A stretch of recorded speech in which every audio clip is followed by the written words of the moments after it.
tomatoes are going to be in your restaurant. And these are heirlooms that Eric is doing, and he does a great job. It is killer hard to grow heirlooms in Manatee County because Manatee County is the tomato capital of the world, and it's got every tomato blight, disease, fly, bug. They're wimpy. And it takes somebody that really knows what they're doing. But you're close. You're going to start getting tomatoes, what, next week, Eric? Yeah, there's some sun gold on there. These are our strawberries that you've had in your 3 restaurants, and you guys have all had those for weeks. But I want you to move around, and I want you to find a nice, really nice red one, even if it's a little overripe. And I want you to pick it, and I want you to eat it. And I want you to taste how good that tastes. And think about the idea that this was on this bush that morning when you use it that night in your restaurant, or you use it the next day, or you use it the day after, and you know exactly how it's been grown. Oh my God. And now we're going to go to a salad course, so I want you to come over here and I want you to pick a nice big purple scallion. Pick it close to the roots. Everybody get one. Okay, you're going to strip that outer layer off of it, right? You know how to do that.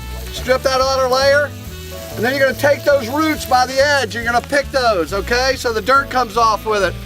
Don't be afraid. Don't be afraid. Everybody got it? Yep. Now eat it. Take the bottom off. You got this dirt.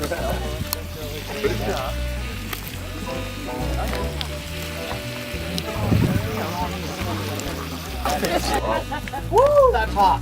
Well, pepper. The pepper, the butt end of the pepper, the tip looks like a lion head, so they call it a shishito. But these are really popular right now in a lot of the restaurants. And we're doing these, we did them at the farm to table thing at Beach House. We're taking them up to Washington, D.C. We're blistering them, and then we're putting them with a little Myers lemon and a little bit of sea salt, and then a little Batarga.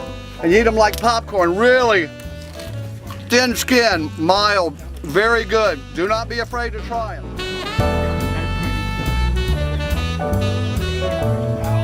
There was a nice little... Becky, there you go. Stand next to me. This is what happens when you get fresh green beans, okay? That's a fresh green bean, not Becky, but the bean right there. That's fresh green bean. I'm not being fresh, but... and this is Rosa Bianca eggplant. Look how beautiful that is. I couldn't say it forever, but I can finally say it. Rosa Bianca. So leave the cabbage out. Got all 20. Outstanding eggplant. Serving it in the restaurant Serving right now. it in the restaurants right now.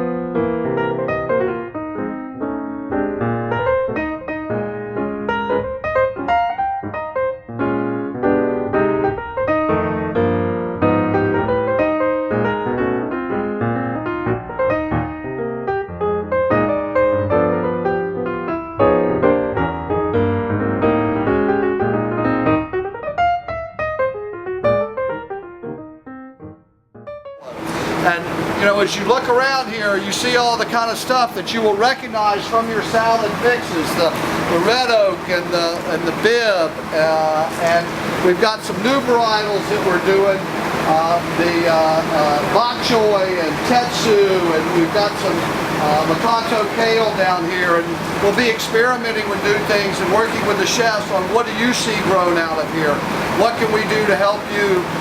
What's the things that we can do most efficiently here, just like what we're trying to do with Gamble Creek.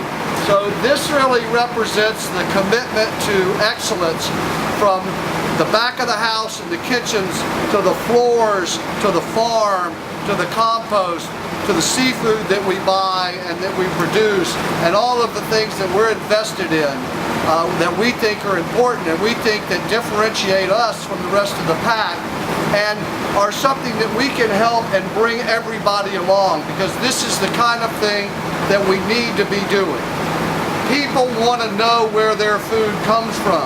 They want to know the people that grow their food.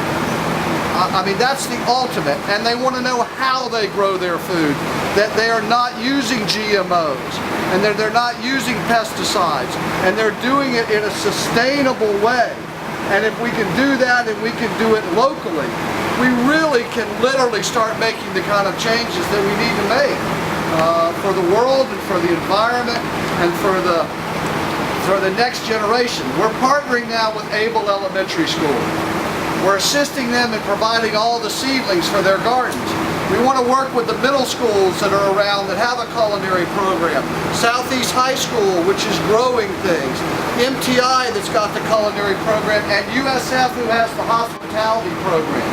To have that all interconnected, where we're all working together to learn from one another, to join with King's Farms, and to join with the O'Briens, and to join with the people of Cortez, to utilize these resources, to make sure that the mullet husks don't go to waste, to try to develop systems where the compost, the great refuse from our restaurants, like we talked about earlier, doesn't go to waste. And that's what I'm excited about.